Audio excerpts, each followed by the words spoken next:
Hey, Magic fans, welcome back. This is your captain speaking here on Captain Clyde's MTG. Today, we talk about more Lord of the Rings cards finding their place in modern and other formats, causing prices to spike up to 1,000%.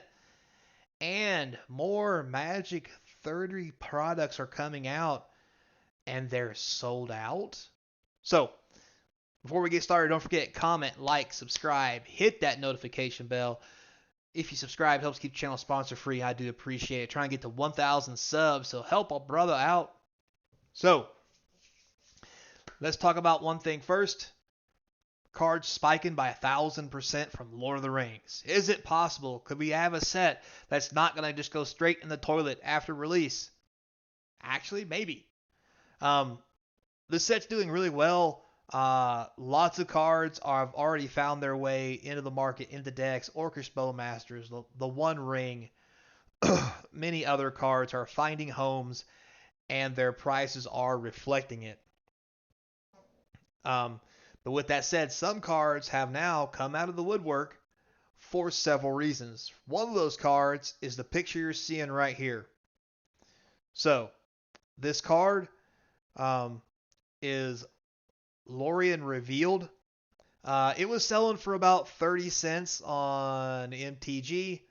As this is stated, as of July 21st, the price has hiked up to $3.60 for this common.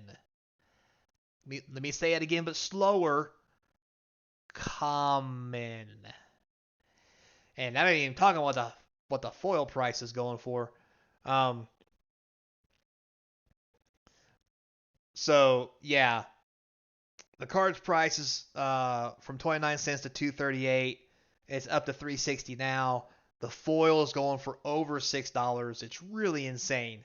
And you may be thinking to yourself, why would this card be going so high?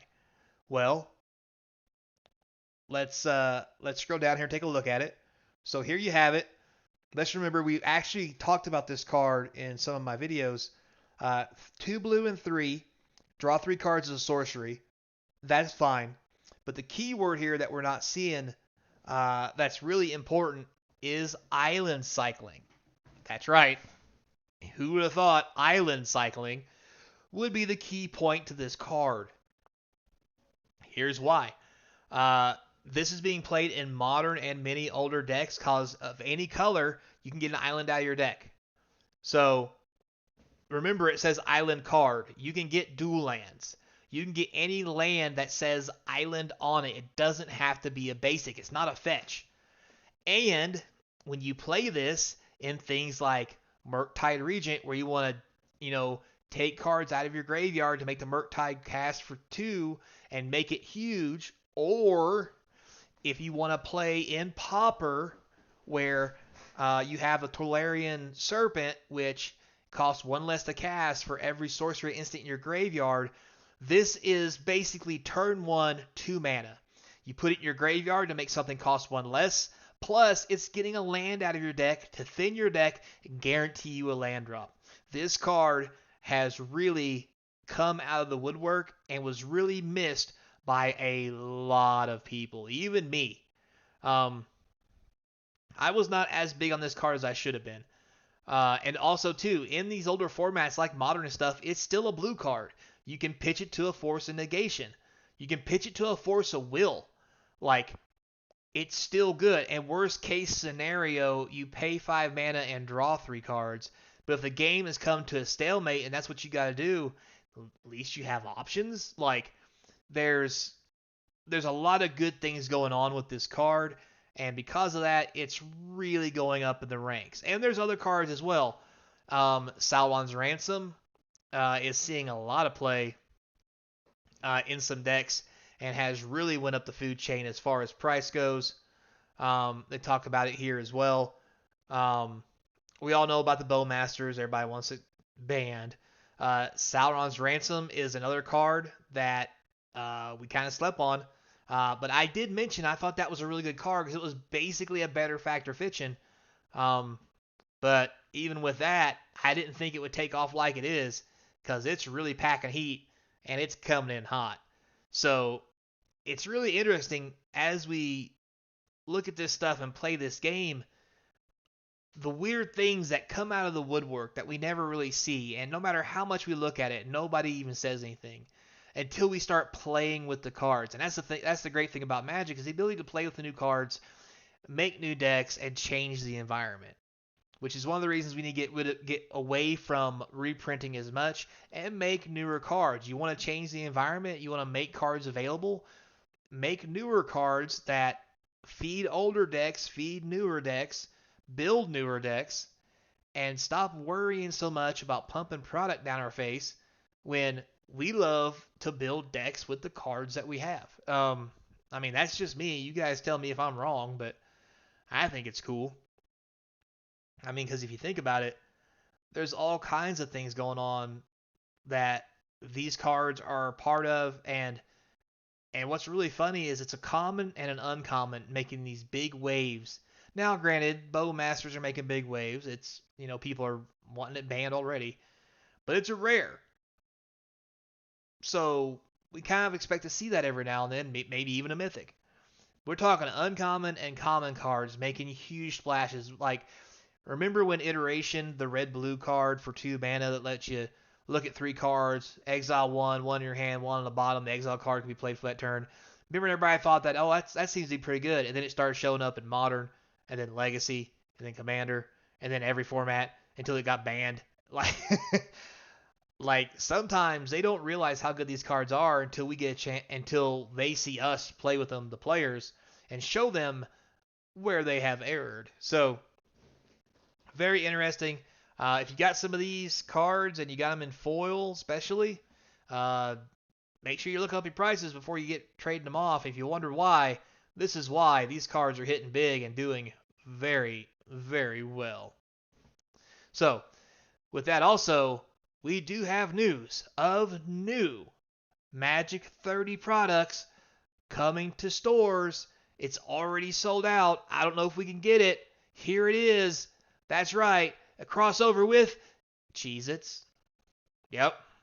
You heard me right. Crossover with Cheez-Its. So Cheez-Its going to have MTG themed boxes. You can see the pictures here. There's going to be Booster Snack. There's going to be the back. I guess this is the back of the box. Here's the front of the box. You either get Booster Snack or you get Teferi. This one's cool. I'm tired of seeing Teferi. Anyway. Do I think this is kind of cool? Actually, yes, I do. This is the kind of stuff I can get behind. I wouldn't mind owning a couple boxes of these. Would I eat the Cheez-Its? Yes, definitely I would. I would not save those Cheez-Its for, well, I would probably try to save one box of Cheez-Its just for giggles, but I would probably eat them and then just keep the rest of them just for fun. But they're already sold out online. I've tried clicking this link several times and trying to find these online. I can't find them anywhere. They're completely sold out. They're already gone. It's ultra limited. I mean, there's a sweepstakes. You can win a bundle of them. So you can go try to find that. They plan to ship these mid-August, so we're almost already there. And as much as I like these, I still think Magic did it wrong. Not because they put this on Cheez-It box. Not because of the art that they chose. But as good as the art is, and as much as Teferi's cool, I'm not really hating on him because I don't like him, or Thalia, or the new Elephant, soon-to-be Planeswalker from what I'm seeing, or what we have seen. I really think they missed the mark here, not with the Cheez-Its. I don't know how much the price was, so I can't comment on that. But if they were going to put anything on a Cheez-It box from Magic the Gathering, I'm here to tell you, it should have been the Cheese Stands Alone. You really missed a good chance here, MTG. Wizards. WotC. Come on, guys. You knew better. You knew this card was out there. It's from the original Unglued set. Come on, man. Come on, man. Make a third box with the Cheese Stands Alone. You want something that's gonna sell? This right here. This is what I want on my Cheez-It box. I want the Cheese Stands Alone. you really missed it, guys. Man, tell me what you think down below. Maybe there's some other good cards that could have been on that box. Put them down below. We'll talk about it. So, thanks a lot for listening, guys. I do appreciate it. Till next time, be kind. And as always, I hope to see you crossing the game table. Maybe at Gen Con. Because that's probably where I'm going to be at by the time you see this video. Da, da, da, da, da. I don't know why I did Final Fantasy there. Whew, saying my age. Alright, guys. Later, player.